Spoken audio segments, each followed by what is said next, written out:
Welcome, and I know a lot of you have been thinking about this as we look at Module 5, Day 5.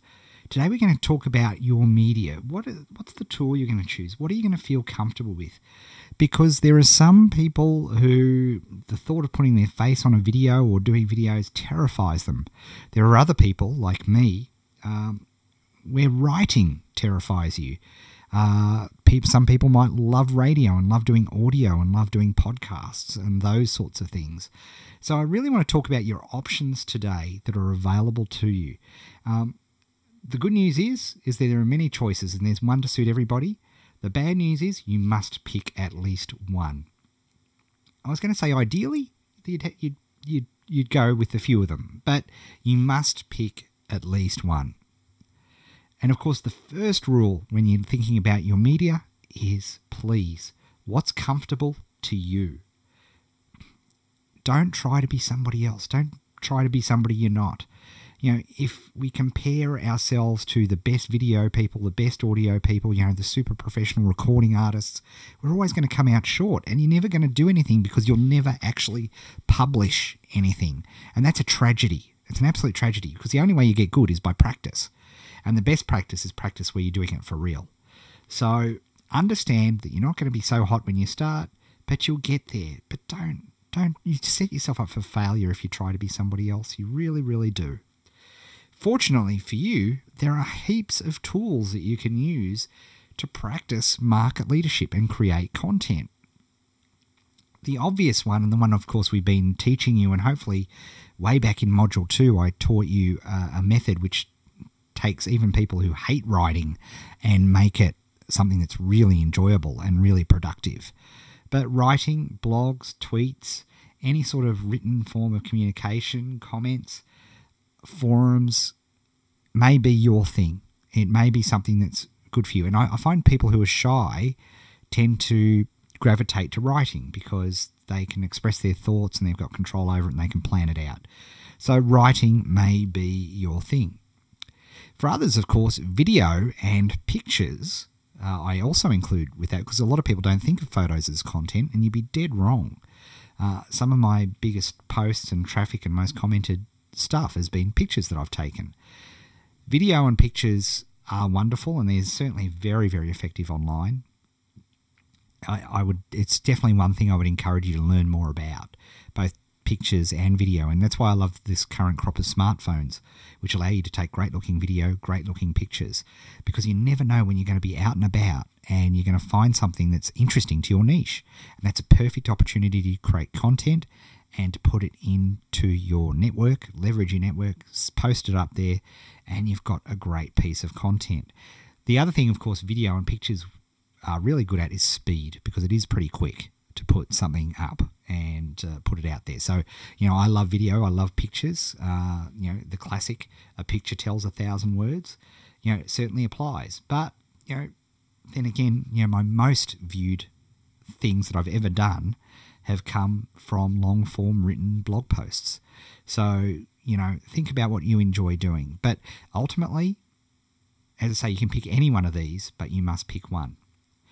Now, I've got to say, the one that is dearest to my heart is audio. Again, this is something that some people really love. And in audio, what could that be? You could use Skype and use a little application called Call Recorder to record interviews, conversations between enthusiasts. You can use something that I'm going to show you in a minute, a little program on your smartphone device called Audio Boo. Which is another awesome way of creating content.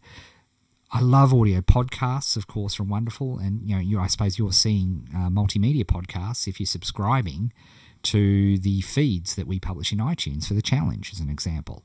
So I love audio. I dearly love it. But again, not everybody's cup of tea. Some people don't feel comfortable with it. In fact, one of my favorite forms is what you're looking at right now. Because when you think about it, it's a PowerPoint or Keynote, which is a piece of slide presentation software. PowerPoint is the common one on the PCs. And this is effectively prompting me to remind me what to say to you guys, right? So it's such an easy way to create content that is useful to a lot of people. Of course, I hope that regardless of what tool you choose, that you don't forget Module 2, because the same lesson applies. You will create a much better video, a much better podcast if you record it today, let it rest, and then edit it tomorrow. You'll create that much better content. You'll be really amazed at how much better. And of course, the more effort you put in, better it sounds, and typically, the more spread it gets. I definitely, the things that take the most effort online get spread the most, which means more backlinks, which means more traffic, which means more longevity, which is really good. However, if you only publish one thing a year, that's not going to get you this crucial rule, which is consistency of publication. Remember I said way back, market leadership is a function of publishing content on a consistent basis to an ever-growing tribe. And initially, your audience is 0, and it could be 0 for months. But that's cool, because what you need to do is demonstrate consistency. You must be regular. From now on during the challenge, whenever you've got a spare moment, that moment should be thinking about, what can I publish into my network? What little thing can I create? Can I do a 10-minute free writing session?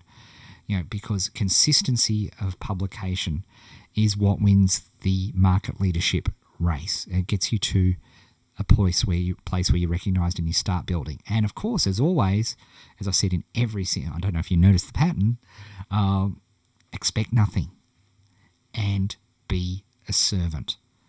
Always use these tools to inform and educate and entertain your market. And it's not going to be good, okay? It's not going to be good when you start. But you need to start. Pick the thing that is most comfortable to you. Now, as we have on each lesson in this module, I again want to demonstrate this concept. The application that I'm going to show you today is called AudioBoo, one of my all-time favorites, because it takes my great love of audio and, with the power of your Posterous network, allows you to update people so quickly in such a wonderful multimedia manner. Let me show you. So when you log on to AudioBoo, you can see a whole bunch of things here, but I suppose what we really want to have a look at the moment is the recording function. And it literally is simple. And audio is so powerful. If you're at a concert or something like that, you can record a snippet of colourful audio and it just works beautifully. But let's just record something here now.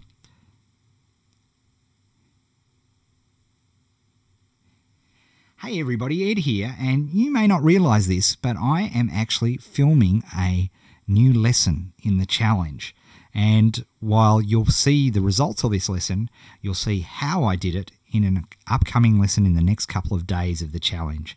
I hope you're all doing well and you've been enjoying this market leadership series, because it's been wonderful for the first time to show you guys exactly how I do all of this stuff.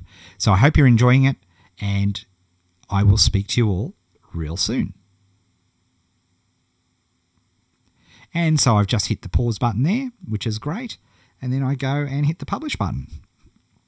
Now, what I love about this, and this is getting increasingly important, and again, another great reason to take and choose photos, is of course you can take a photo, or you can take a photo of whatever you're looking at, or you can use a file photo. I think I might use this one here. Just center it in the square there and press choose. And here we are. I can just do a title of this. A great little tip is to, if you've got a hashtag or you've got some sort of thing, because this is going to go out on Twitter, is to include the hashtag in your title, which is a nice little way to do it. Now, let me just make sure I've spelled that right.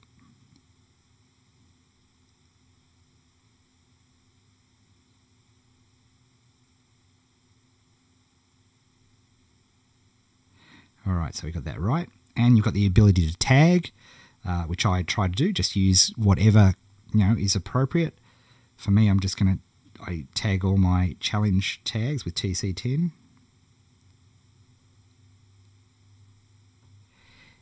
And I'm done there. And I press save and upload. And what's really cool is it actually uploads in the background, which is fantastic. And you can see it uploading there. Oh, look at that bandwidth. Yeah. There we are. We're done.